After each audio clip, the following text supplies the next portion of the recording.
One of the eye-opening things I got taught during my club coach course was based around warm-ups. Now, when I first started playing properly, I had this pink little card that used to sit in my wallet. Now, it was a training card which had about 15 drills from warm-ups all the way through to driving drills. Now, unfortunately, I lost that card over time, but as at the time itself, it was brilliant to use. I'm now trying to work out what drills and at what time are needed to improve my game. But after forgetting what was on the card, I totally forgot to worry about warm-ups. Now, I've noticed about 95% of players don't do warm-ups of any sort. Most people hit the green, practice and/or play games without any warm-ups whatsoever. Now, do footballers, soccer players, rugby players, literally any athlete start their games without warm-ups? Now, that is a pretty easy answer of no, isn't it?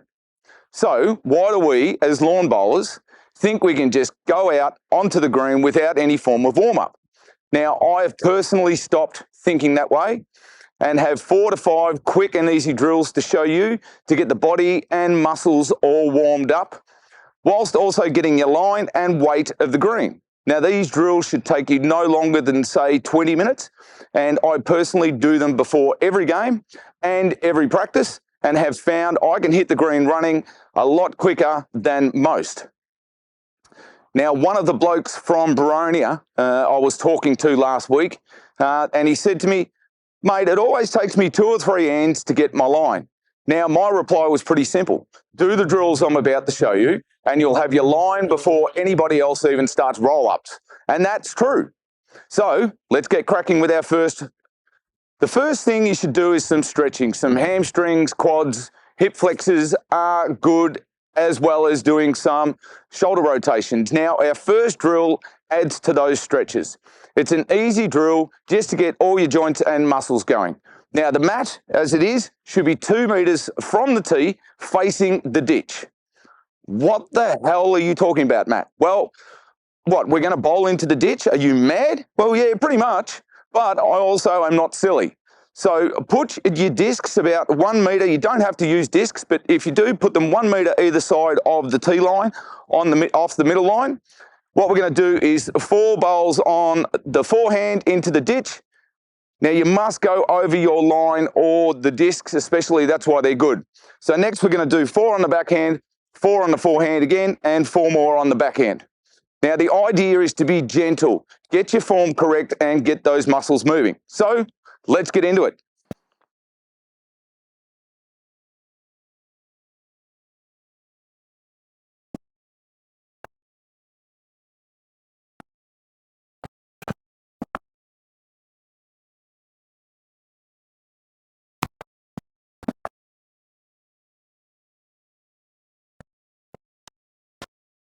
So as you can see, it's meant to be nice and gentle. So just go and get your bowls, take them back to the mat, or throw them back as I just did. And we do 4 on the backhand.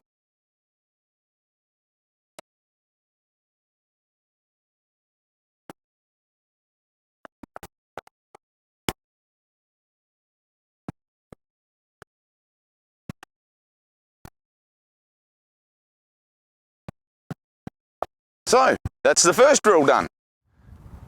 The second drill continues on from that warm-up while finding your line. Now, the mat goes on the tee. The discs should be lined up round about where you think your line is. Now, the jack is about double the space between your discs and where the jack ends up. It's about 5 meters out for Baronia, because the line is about 5 meters out. So it's pretty simple to work out. The drill is pretty simple. Now, starting with your forehand, you want to roll the bowl gently over the disc and see if it ends up dead smack in the middle of the line. Now, if it doesn't, adjust the disc to where it goes. Now, maybe do this 4 to 6 times until your line is spot on. Do the same on your backhand. All right. Now, once you have your discs lined up exactly where you think they need to be, what you do is you stand on the mat and use the discs as your reference. So that's your line. So within the space of a minute or two, you've got your line for the green on that day, basically. Even if you don't want to do the previous drill, this is pretty much a must do, especially if you're playing away from your home. So even if you're not, the line changes depending on the day and the conditions as well. So this is the drill and this is how it goes.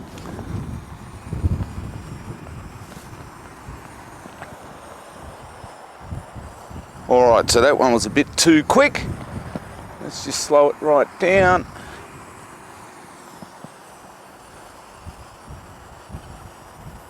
Bit too quick again.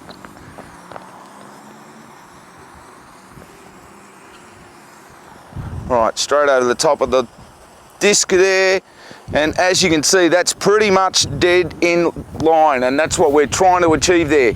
Straight over the top of the disc, so I know that on my forehand is correct.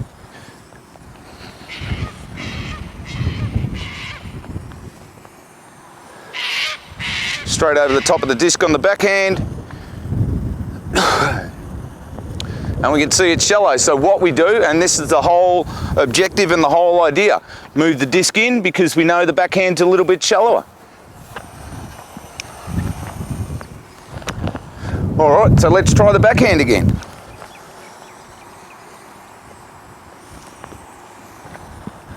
Straight over the top of the disc. And as you can see, we've almost ended up on the line, but we need to come in a little bit more.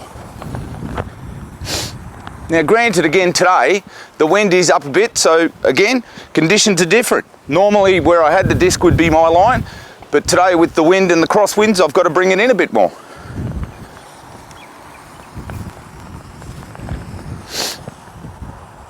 See, I was outside the disc then, and I'm going to finish up that far offline. So let's see if we can't do it again.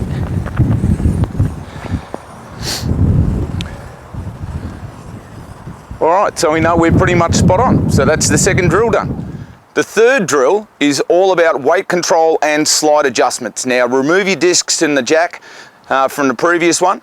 Now this drill is called leapfrog or hopscotch or whatever you want to call it. Basically you're putting down 4 bowls and each bowl must beat the previous one. Now you don't need to ditch the bowl, you don't need to be long. We're looking at about halfway or 15 to 18 meters. Now the weight adjustment can be what you want it to be, but I'm not aiming, or well, now I'm aiming for about half a meter of weight more than my last when I do this drill. So let's have a look. So again, this drill is all about weight variation, weight control.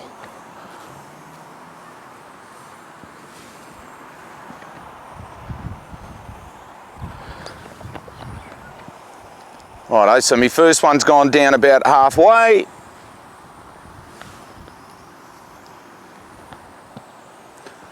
Welcome to live television. I haven't got anywhere. Might have got that one. No, that's a little bit short, but as you can see, I'm only trying to do about half a meter on my last, which is not always easy.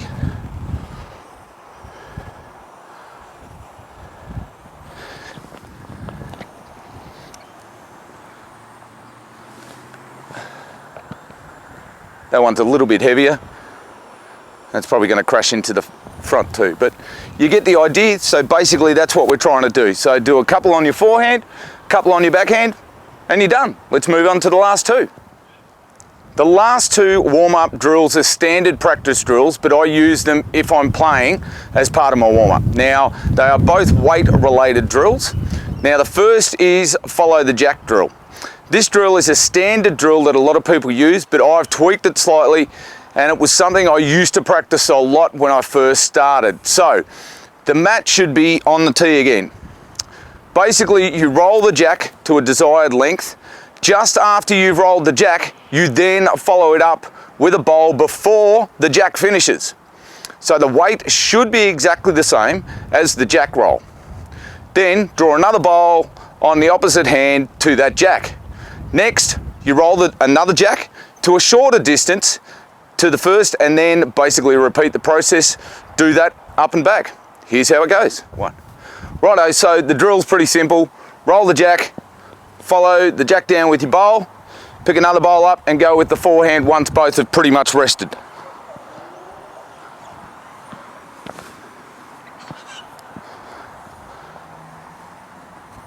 And the bowl goes after it. That's a shocking line, but anyway. But the weight was spot on. So here we go, opposite hand.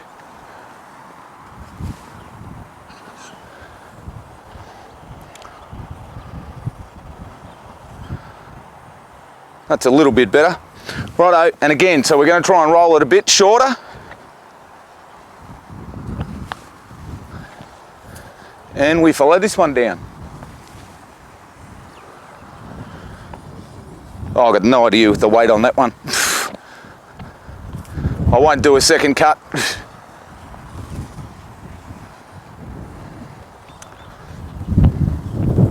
There we go, and the weight was a lot better on that one. So, that's the follow the jack drill. Now, the last drill for your warm-up, or my warm-ups anyway, is the roll to the ditch drill. Now, put a jack off center and basically near the ditch. The idea for this is to draw within the tee line and the ditch up the other end. It's not a drive the jack into the ditch drill, merely a straight draw drill. Now, bowl all four bowls on alternate hands. Do that up and back as well, and we'll show you the drill now. So, as you'll see in the other shot, the jack is a couple of inches short of the ditch. Again, the idea is to try and draw without going into the ditch and without being a mile short. So, here we go.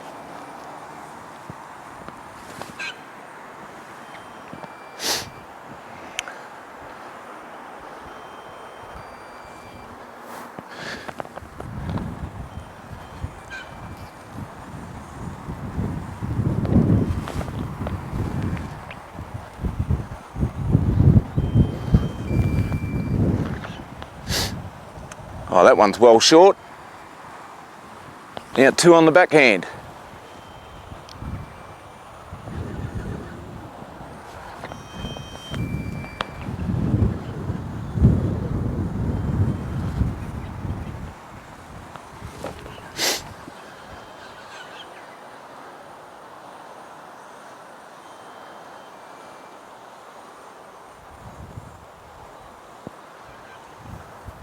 So, there we go. 2 decent bowls and 2 pretty crappy ones, but hey, we're all not perfect. Well, that's it. Your warm-up is done. In 4 to 5 short drills, you'll have line, you'll have length, you'll have weight adjustment, and your body will be right to go in terms of playing straight away. Now, most of the injuries I've seen happen to players happen within the first couple of ends, as A, their bodies aren't warmed up, and B, they are playing heavy shots which the body really isn't warmed up for. So, do I believe personally that it's an advantage to do these drills? I have found since I have started doing them a few months ago that I'm basically starting a game ready to go from the get-go. Whereas others have to have a couple of roll-ups and a couple of ends and start, as far as I'm concerned, start behind the 8 ball. 2 to 3 quick wins at the beginning of a game can go a long way to winning overall, especially in quick games. So, you make up your own mind as to whether it's worth it or not for your game. So, that's Coach's Corner for this episode. I hope you enjoyed the things that I've taught, and I hope you want to implement some of these into your game. See you next time.